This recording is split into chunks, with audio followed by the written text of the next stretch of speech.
And we are back. This is the Eddie Leeway Show, folks. Inaugural show sponsored by Sound Wars Studios and My Reality Entertainment.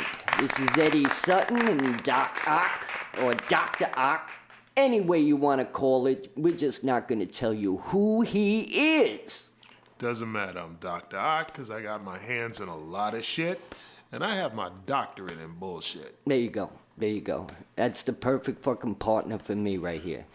So we were going to segue into Tales from the Hood. And I don't know if we've got any crazy stories lined up today, but I like to think about some of the things I miss about New York that was so fucking hoody back in the day. Do you remember going to like the movie theaters to watch all-night movies or triple features of crazy shit? Oh, fuck yeah. The grimy ass theaters on 42nd Street. Yeah. Holes in the seats from cigarette burns, dude. And people doing whatever. You know? Green cloud, the ubiquitous green cloud of smoke that would erupt from almost every theater in Manhattan. Because you had the X theaters there, and you also had the live shows. Well, I didn't go to those because I was too young before they cleaned it up, but every other theater, and I'm talking about the kind of theaters that used to play triple feature kung fu flicks. I saw a live show when I was like 17, and this dude had both his hands up in the girl's ass while she was in doggy style. Wait a minute, both hands in the Both butthole. hands right up in there, and I was like, if he starts clapping, I'm fucking leaving. You cannot be serious. No, there's a big difference between like the live act that New York used to have compared to what maybe you would see overseas in Europe. That you know what sounds I mean? like a kind of circus sideshow. It's the shit you really, don't want to see, but you get, it almost like blinds you. It's like staring at the sun for too long, that type of shit. But, it's like that's what crazy kids did back then. You know what I mean? Nowadays, these dudes are all uploading porn and getting passwords and doing all that, that other crazy shit.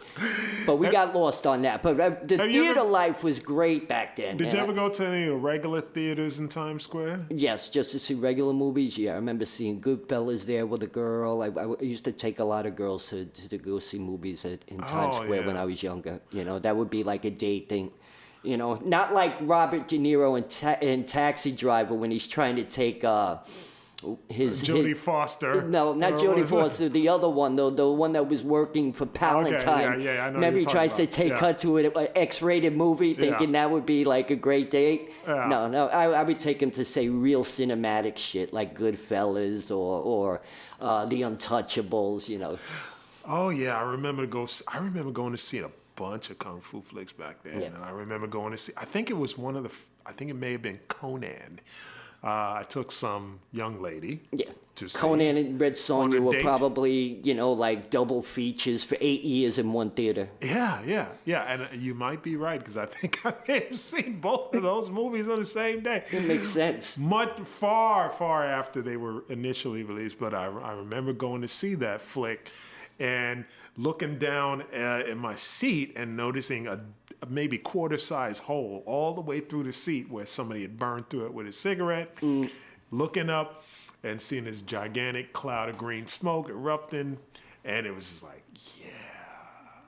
you weren't going to get this anywhere back else. then you can smoke a joint while you're watching the movie. I remember going to see Caddyshack with like a packed house.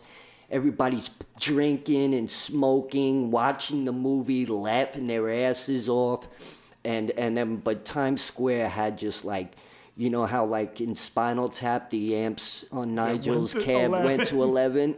That was Times Square theater life. You know that what shit I mean? was turned up.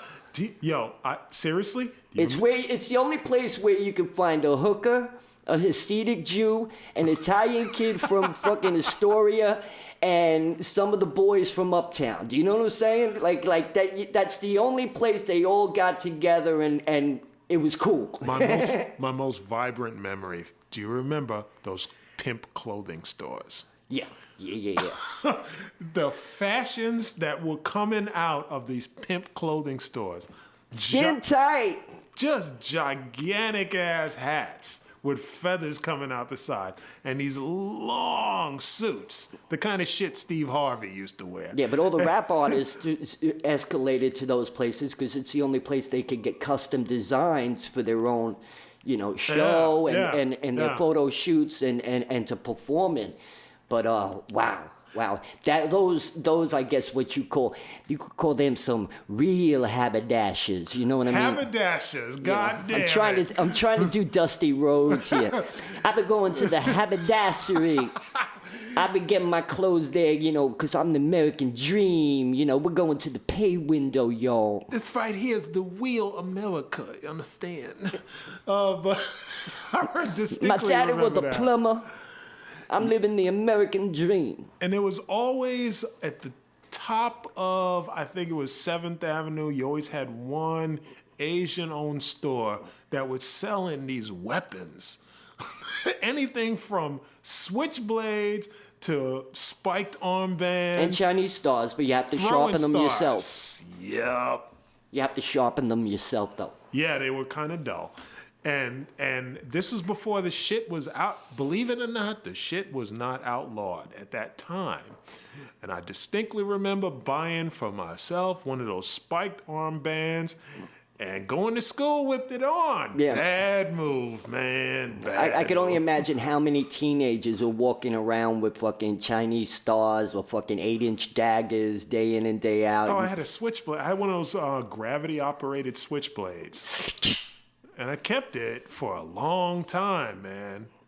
And probably the first time I ever got pulled over by a cop was because I had one of those spiked armbands on. It was like, those are illegal. I didn't know that, officer. I'm just a Wasp fan. I'm just a Slayer fan. At the time, no, I wasn't. I didn't know. I was pre-Wasp and Slayer. I was like, Grandmaster Flash Furious 5 days. yeah, a lot of people don't realize it. The first wave of hip-hop guys. They were in all that leather and studs, man. They were all rocking First that. wave of, you could YouTube it yourself, man. The first wave of hip-hop guys looked like, I don't know, Judas Priest. Yeah, that's where you'll find like a baby blue or powder blue spiked belt. You know what I mean? Stuff like that. That or like blood red or ox blood amulet arm things. Please don't let me YouTube somebody wearing a powder blue spiked belt, because then it'll destroy all my memories of that time. Because I just can't deal with it. But That's traumatic. that they were rocking all that stuff. I mean, look at all the stuff that Bambaataa was wearing, Kool Herc, all those guys out of the Bronx. It came from the gang culture because that's what they were rocking up there in denim and leather, and then it became more colorful and more flamboyant. You know what I mean? Yeah, it's hard. And it fit perfectly in that Times Square fucking movie scene that was down there too. Oh, that movie, Times Square. You remember that? Oh, I remember that too. Damn. I mean, I knew as I was watching it, it felt contrived and it felt kind of fake. Sure. And not authentic to the New York experience, but we were willing to accept that fact because it went along with groups like the Warriors. But at that time, you had a lot of like teenage runaway kids that were congregating to New York on this coast, like the same way kids were congregating to LA or San Francisco. And a lot of street predators were picking these children up because they were hungry and they needed a place warm, and they would be turned out and tricked in these areas. Just to pull a famous lyric from the Dictators, there used to be an area called the Minnesota Strip, right? And it's like legendary, I guess. And I don't know how true any of it is or not. Just third party here. Where? But in Manhattan, where all these girls who... It turned out not to be true, but the legend at the time was all these runaway girls were coming from Minnesota, and these pimps were picking them up as they were coming out of the Port Authority. And the term Minnesota Strip was something you heard. And the Dictators turned it into a really awesome song. And it turned out not to be actually factually accurate. Well, a lot of the areas I remember, like, say like in the Ramones song 53rd and 3rd, but there's also like an area around 57th Street and Broadway, certain hours of the evening into the morning, that track was live. You know what I mean? And but it disappeared just in time for the day at the office and for everybody to come in. It was very, very interesting the way like they had all this shit going. It was going on in all 5 boroughs. I remember Queensboro Plaza area. You could go 10 blocks north, south, east, or west, and the streets were flooded with streetwalkers, you know. I think the Minnesota Strip thing probably became an expression because it was a lot of like transplanted and captured kids, you know, young girls, you know. You didn't know if they were 18 or not. You couldn't tell by the thickness of the makeup on their faces. You know, it's a tragic thing. I mean, human trafficking is much of a different world nowadays, but there was this time in Manhattan where there was such an incredible seedy underbelly just coexisting with normal life that a lot of people didn't see because, you know, they went to bed at 11, 12 o'clock. And by the time they got up in the morning, you know, the darkness revealed the dark light at night. But then as soon as the sun came up like vampires, they ran to their coffins. Yeah. Well, I kind of get that, but I also remember probably in the early 80s being in high school, very short walking distance from Times Square. And I used to cut class and go to Playland and, you know, get my pinball on and my video game thing on. And watch your back at the same time. Oh, yeah, because it was definitely an era of fear. Yeah. It was like you really didn't know what was going to happen, and some shit occasionally did go down. Now, I think that's why, as you know, adolescence, you know, it was such an exciting experience to be a part of. I mean, it's almost like, you know, it's almost like locking horns with the devil. All these kids getting on a subway to go to one particular hub of New York, which it's supposed to be known for its seediness, but you need to really go inside to see the seediness. Yeah, you. Like I for said, you kids out there, people used to smoke on the trains. Hard to believe. anything. And on the buses. It was crazy. I remember distinctly, like, many occasions where I saw people get jumped on the train. And I'm not making light of this, and I don't think of it fondly, and I don't have any positive statements to make about it.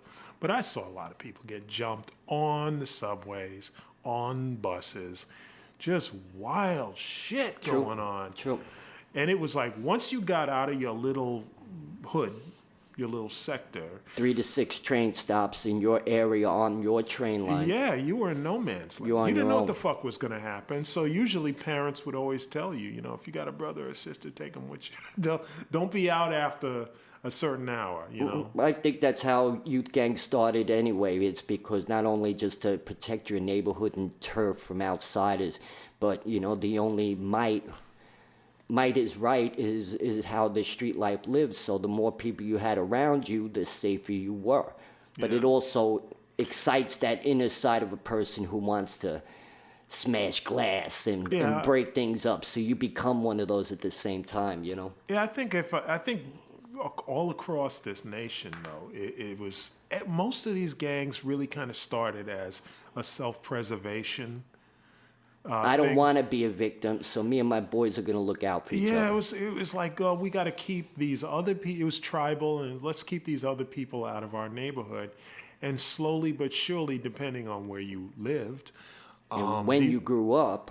These groups got co-opted into something much more organized insidious. crime. Organized crime. The adults will, you know, this became their minor leagues. Who's this one and that one? You know, who's got talents? Who's got skills to do this and make this? And that's the frightening part when your semi-good intentions get co-opted into something more organized and insidious. And it's like, I distinctly remember at many points seeing gangs that emerged in front of my face. And small areas, towns got co-opted. And it's like, you can't go out after 11 o'clock. You can't, or even 10 o'clock. Now it's 9 o'clock. When it's dark outside. I remember seeing one of my uncles come home.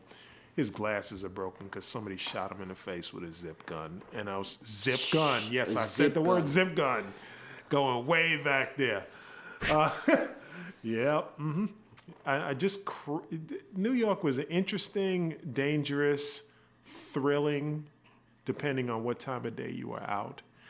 And The crapshoot of life.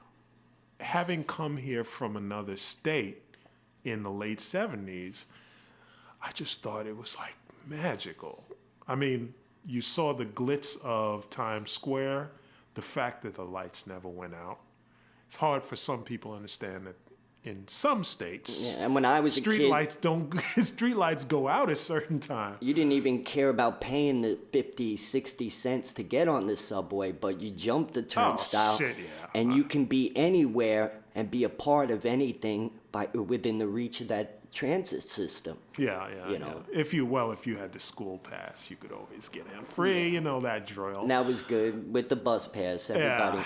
Yeah, but even there, you ran a lot of risks if you went out of your prescribed area, and a lot of fun was to be had, but it was also dangerous, and it was like a case study in tribalism. Yeah, and it's almost like a rite of passage. I remember being alone and the attempts of people trying to, rip me off or rob me. It's almost like a rite of passage at a certain point in New York. Oh, yeah. Like you had to, be victimized. You had to be beat up or something like that to really know what was going on. You know what I mean? It was just all part of the territory. Yeah. It didn't matter how tough you were because there was always somebody bigger. You know what I mean? It was a crazy time, but I feel grateful that I grew up with that compared to what I'm seeing now and today, Well, for all that said, though, the thing I'm really most grateful for is this place was an epicenter of so many cultures that I got access to things that I don't think I would have had access to anywhere else in this country. That, and that's just spending part of my elementary school years in Long Island and coming back the same night Lennon was shot and killed to move back to Astoria. It was such a night and day thing to me.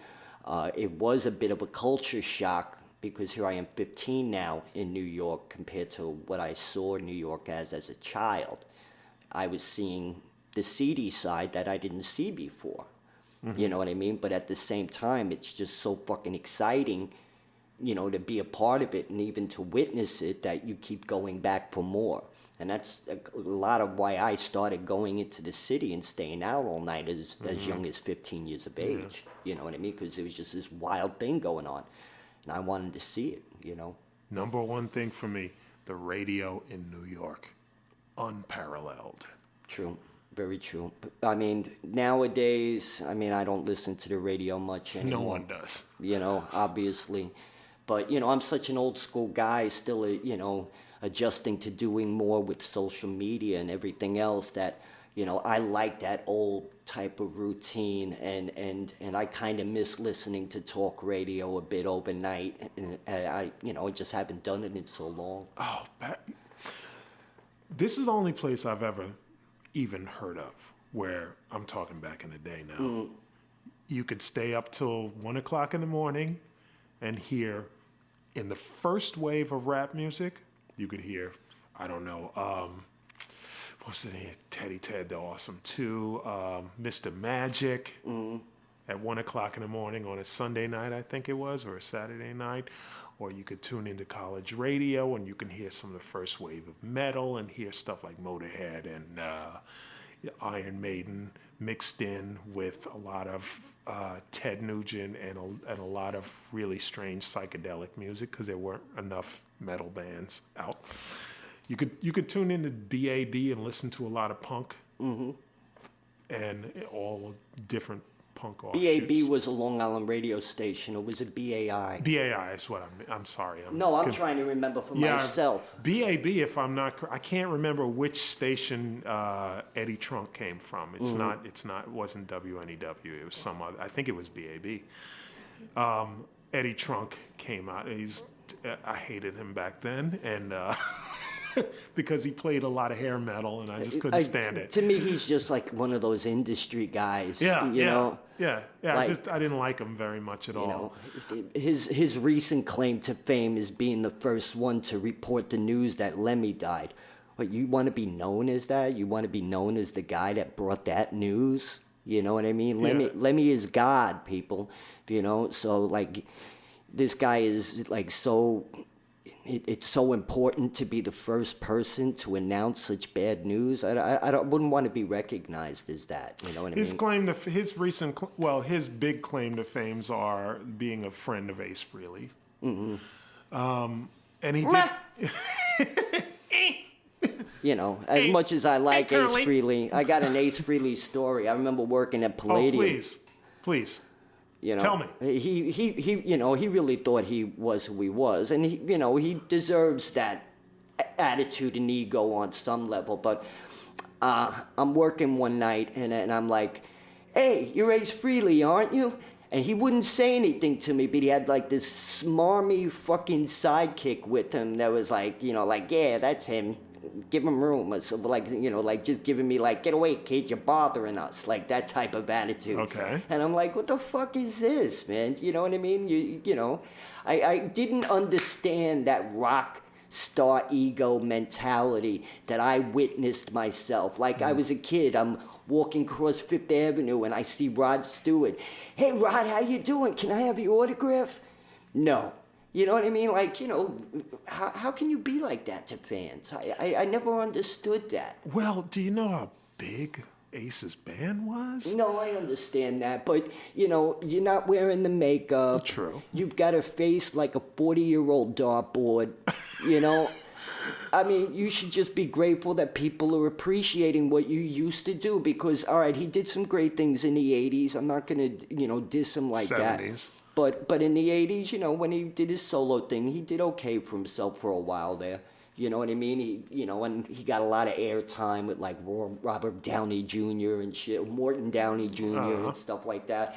I just felt like, you know, artists, you know, can be a little bit more appreciative to the people that they touch. You know what I mean? You could be like, "Well, I'm on my way right now, buddy, but I gotta go. Maybe next time." You know, you just not be fucking so stern and you know, be rude. Well, yeah. I got back at Rod though. Me and my boys were at like Limelight one night, and I'm not gonna say who did it, but you know, we all made believe like we were, you know, a big fan, and we came all the way up and were like, "Aren't you that guy? Aren't you that guy?" No, you're not that. You're not Rod Stewart. You're too old. And we just kind of walked away, and you know, we were being dicks. We were drunk, you know, and stuff like that. But you know, it's like it's a nice way of saying fuck you for not giving me an autograph when I was a kid. You know. Yeah. I'm kind of with you, but I'm not with you. You know what I'm saying? Yeah. All right. Well, I mean, you're talking about Ace Frehley now. You know what? I think I give Ace Frehley a pass. I have to. I also, another story about Ace Frehley, and this was during Ace's bad times in the 80s. Okay. A band that I opened up that actually was supporting me in Europe told me this story that they were expecting to go see Ace that night, but he canceled the show. Okay. So they all go to the diner the next day, and as they're sitting there ordering, they're talking about like, you know, "Yeah, Ace canceled the show, man, that was fucked up, you know. I don't know why the reason was, but they started lagging him because of his drug usage and everything else." And as they're getting up to pay the check and leave, who's in the diner? And heard everything because Ace was still in town. Oh. Even though he canceled the show, he didn't leave, so he heard all that. But, God. You know. Oh. So, you see, never hurt the people who love you on the way up, because you may run into them on the way down. This is true. But I still got to give Ace Frehley a pass. I can't help it. I just like, he's one of the maybe 3 or 4 people on this planet that if he told me to fuck myself, I'd be like, "Yeah, okay, whatever you say, sir." And I wouldn't give that to anyone else except those 3 or 4 people. But I get your point, because he was fucked up for a long time. He really was. He was fucked up. And he acknowledges it. Ace is probably one of the first guitarists that I really, enjoyed, just as a fan, watching Kiss come into life between 73, 74, and 75. So, when you're younger, you get all these, your imagination runs wild with these people. So when you finally get to meet them in person, the majority of the time it's going to be a letdown because they're human. Always. And obviously, except going through my own trials in life, could I really understand what it's like for a lot of these guys, even though I've never had the opportunity to achieve their success. I know what it's like to fall down and to, try to survive being a personality versus a human being. It's tough. It's a tough balance. You want to hear something really bizarre? I distinctly remember back in the day, I used to pick up these punk rags. Back when punk got very commercialized. The zine or the zines? Yeah, okay. These little. I mean, I'm talking about the real glossy covered zines. There used to be a lot of punk zines where Kiss would be in the magazine alongside the Sex Pistols. Mm-hmm. Cream. I'm talking even more underground than Cream. Yeah. Cream was one of them, don't get me wrong, but there were a lot of these in that ending of the first wave of punk. There was a lot of confusion as to what Kiss really was. So you'd see these things where I don't know if they were just trying to sell copy. Mm-hmm. But you'd see Kiss alongside, I don't know, the murder of Nancy Spungen, a little side story there in the same magazine. And this was a specifically punk rag, okay? Not like a flip side of Maximum Rock and Roll, but even more underground. It was kind of English.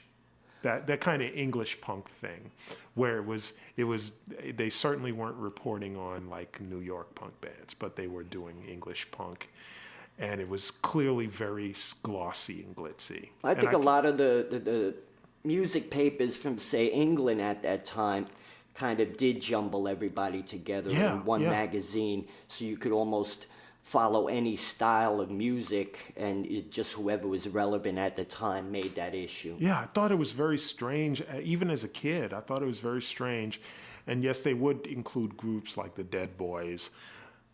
You might see the Dead Boys, an article on the Dead Boys, and then a poster of Kiss on the inside. And I thought it was really odd, because even I knew enough to know Kiss was clearly not punk.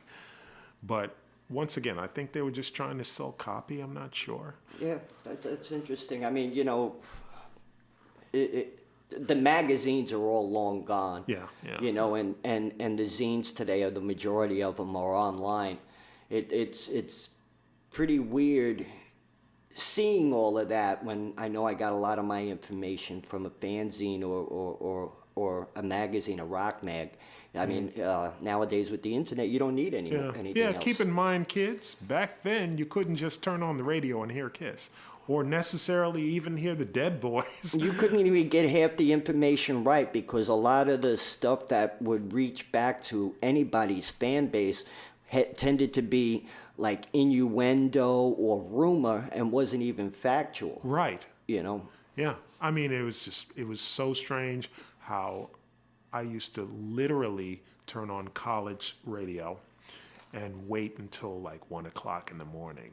Because that's when you heard the obscure shit. That's really obscure shit. And that's where you could hear Bob Marley and the Sex Pistols in the same hour. Oh, it was no man's land. It was anything goes. And even if it was a show that typically played the same shit every week, you'd wait to hear that one song you never heard before. And this was cross spectrum. This was from every kind of music. And I was like, God damn it, I love this place. That's what I got from New York coming here, because I never got that anywhere else. I did get introduced to a lot of stuff that was coming out of downtown New York in the later part of the 70s, like when David Johansen left the New York Dolls and was trying to do his whole thing. Funky but chic. Yeah, but also like, you know, the Ramones, getting Phil Spector to produce them, and Rock and Roll High School, you know, all of that period. I was hearing a lot of that on Long Island. And then within the first year of coming back to New York, I got to see that for myself and go and see bands downtown and stuff like that. But, you know, I got my first tastes of punk, but then again, I didn't even know they were punk. You know what I mean? Because a lot of people, you know, may categorize as Patti Smith, who was on regular FM radio at that time, as punk, but she wasn't really, you know, the punk rock that we, you know, was originally assumed came from England. She was art rock. Yeah. So she was more a little poet than a... Yeah, but she did that thing, you know, and you take somebody like Deborah Harry, who was surrounded by great musicians, you know what I mean, and what she got to do early on versus who she became later on, you know, because the band's sound became more polished and disco-y later compared to what they originally started as. So, you know, that brings so back, much was going on down that time. So many that different brings sounds. back, like, I feel like somehow Blondie was the centrifugal point where all of these different kinds of New York musics converged in a weird way. Like Blondie, who was a new wave band that came from trying to be a punk band, but they really weren't. And then they branched off into hip hop. But the rap community, excuse me, didn't really accept them, but there weren't enough records out that they could reject them. See, so you had to play, you know, Rapture if you were a DJ. Yeah. If you were at a jam, you had to play Rapture because there wasn't enough shit to play. 'Cause you didn't have enough in your genre. Yeah, rap, I mean, hip-hop DJs, I keep using hip-hop. Rap DJs really had a small selection to pull from, so they had to incorporate other things like disc. Yes, rap DJs played a lot of disco. Rap DJs played a lot of other shit. And yes, rap DJs occasionally played The Clash. And they, you know, I think they were validated by having these outside artists embrace the style, even if it was kind of like, it was hard to listen to, almost like nails on a fucking blackboard, you know, for some people, compared to, you know, true rap and trying to hear someone else do it from, you know, a higher industry area, and also being a little white bread, you know what I mean? Like, to them, you know, they appreciated that they recognized this style and genre, but they also, like you said, didn't really allow them in and put them in the fold at the same time. I distinctly remember, like, one thing that shocked me was when my first year of high school, in a predominantly minority high school, going into a lunchroom, somebody's got a boombox there, and what are they playing? There's a little bit of David Bowie, Let's Dance. There's a little bit of The Clash. Then there's a little bit of really deep underground hip-hop. This is all happening in the same room with the same people, and nobody's bitching and moaning and complaining. That shit could not happen now. Put on your red shoes and dance the blues. Yeah, man. Fucking people would to the sound they're hearing on the radio. It was all in. It was just like anything. If it had a beat, let's do this. That was the only rule. It was just in complete open policy. If the shit had a good beat, let's play it. And we don't give a fuck where it comes from. Yeah, we made jokes. Yeah, that's white boy music, or, you know, whatever. And I used to go with my white friends. I don't want to hear any of that fucking, you know. But at the end, and New Yorkers have a peculiar sense of humor where we kind of make these offhand remarks that sound kind of racist, but you know. we have dinner at each other's houses after that. You know, it's like, yeah, fuck you, and then come over to my house tonight. My mom's cooking something for you. I mean, it's a uniquely New York thing, I think. No, it is, because I think for a long time, and if we get real for a second, the N word, and you know, in a PC world today, you use that word, you know, a lot of people will get down on you, but I think in New York City, and I always felt this way, like the N word was like calling somebody a scumbag, you know what I mean? And what is a scumbag? A condom. A condom comes in many shapes, sizes, and colors. Do you understand what I'm saying? Yeah. So I don't think like we had as much of an issue with the word the way people from other areas did, because they didn't have the melting pot that we had. You know what I mean? Right. And then nowadays, you know, you don't have to use a word like that for someone to like call out and, you know, give you the invasion of the body snatchers point that goes, oh, you're a racist. You know what I mean? Yeah. And it's a twisted thing. I just brought that up for a second. Only problem with the word was ever just the intention behind it. Exactly. If you could pick up the intention behind the word, and that's what might have got your ass kicked. Yeah, definitely. And so because of that, you know, fuck, man. Well, I distinctly remember we had a guy in my neighborhood, and we called him White Mike. And he used to use that word all the time, and we gave him a ghetto pass. So it's just like, because we knew the intention behind it. Yo, that's White Mike. No, we're not speaking of Rappaport. This is not the same White Mike, but we gave White Mike a ghetto pass. Why? Because he liked big asses, and he might get down with a bean pie once in a while. I don't know. But we threw him a pass. Nobody fucked with him.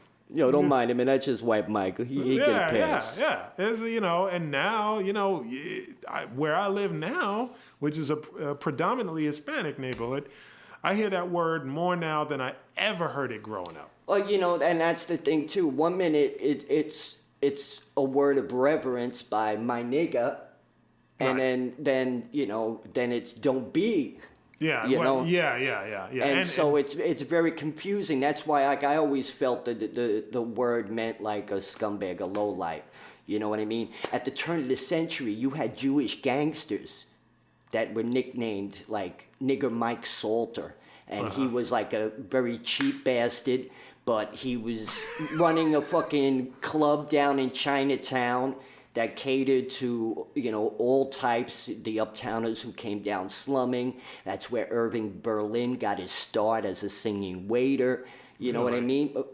So, you know, there's a lot of different connotations to the word, but it's ironic that the uneducated and the ignorant tend to use the word for what it is. This is what I was hoping we would get to, the real shit. I'm trying. But it's real though. This is like, you're right. The word does have a multitude of meanings, and I'm not really saying anything we don't all know here. But I think that some people will try to pervert it for some people use it like, yeah, you know, I'm just playing. No, you're not playing. And then there were some people who just use it because they don't know any other word to use because it's a descriptor. And some people use it as a term of endearment.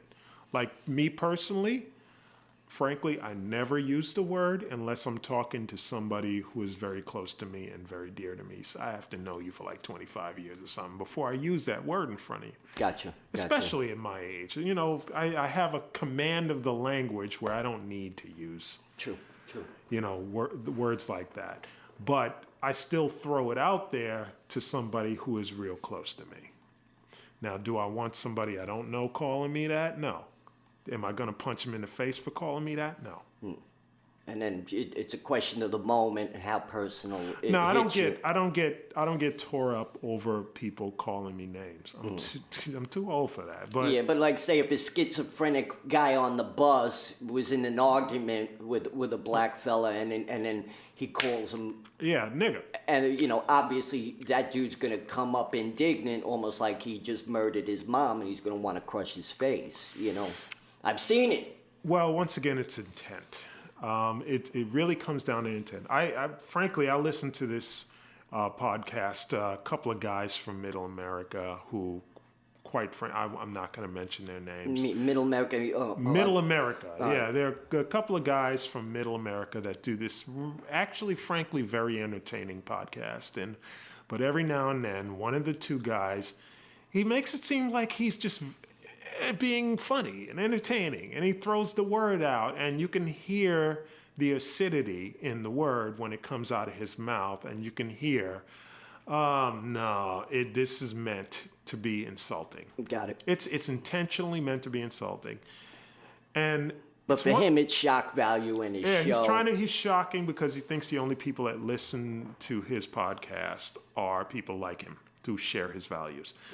And I listen to his podcast and I don't share his values, but I have to be open-minded and understand that, depending on where you are, people ain't all the same and they don't understand everything, Just because they have a good education and they speak eloquently doesn't mean that they're the brightest people. True. And very true. Sometimes you just have to let shit go. And I do not necessarily like it, but I don't get bent out of shape and take severe personal offense to it. I think I've been called nigger just as many times as I've been called white boy in neighborhoods. You know what I mean? Yeah, so yeah. it's like, it seems to me like everybody has the capacity of being that. You know what I mean? It's just not because of race or things into that nature. I think there's a bigger word to it, but the ignorance like to dumb down the definition and try to make it a very base and horrid word.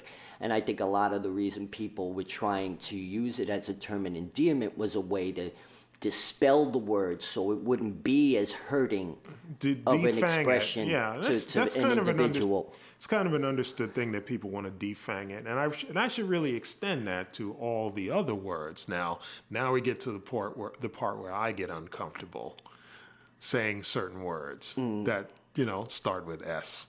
And I'm not going to say the word, right? Well, so I kind of get where you are, where it's like there's some shit I don't even want to say, Well, I'm like I'm a wop, I'm a spick, I'm a mick, I'm a kraut, and a little bit of English, and I'm a limey. Thank you for taking the pressure off of me, because those were all the words I was thinking of. So there you go. But here we are, and I guess once you get to a certain point, you feel like, okay, I should be mature enough not to even use words like that. But when you get into the hood, the hood just comes out. The hood comes out. The hood has its own parlance, and you really have to be conscious of that the way people talk on the corner is not the way they talk in the office. Mm-hmm. And you got to learn the difference between both. Yeah, and I have to operate in both worlds, so be conscious of that, folks. Please, be a little sensitive to, all right, if you're one of those people that all you do is hang on the corner, fine. I think people with podcasts or people that are more exposed to an audience, they need to watch what they say now, because people are waiting for you to say something wrong just so they can jump down your throat. Like a referee going, foul, penalty, you know what I mean? And they just jump on your back for whatever it is. But God help me, if you see two brothers in the bathroom going, yo, my man, my nigga, you got a bone, don't get butt hurt, please. Keep it real. America, please keep it real. How could you use that word in front of me? Yeah, in front of you. You walked in. The fuck out of Like you had a hymen on both ears and they were virgins. I hate that virgin ear shit. What are you talking about? You had a hymen in each ear? I just broke your cherry? You lost me. All right. I'm stepping out. Yeah, I did step out there. I mean, I'll say things like that at times that make no sense possibly. But I guess that's pretty much it for now. We'll look into some other things in the future. Hopefully we'll entertain you a little bit more next time, and we'll get better at this. But this is Eddie Sutton. And it's Doc Ock. And it's And been you're a pleasure. watching the Eddie Leeway Show, and it's definitely a pleasure meeting you today. And we're gonna be doing this again. I like the way we just kind of work together, and we got the feel, and we're ready to go with the flow. And this shit could only get better. I think this is the start of a beautiful relationship. All right, everybody. Have a good night. Be safe.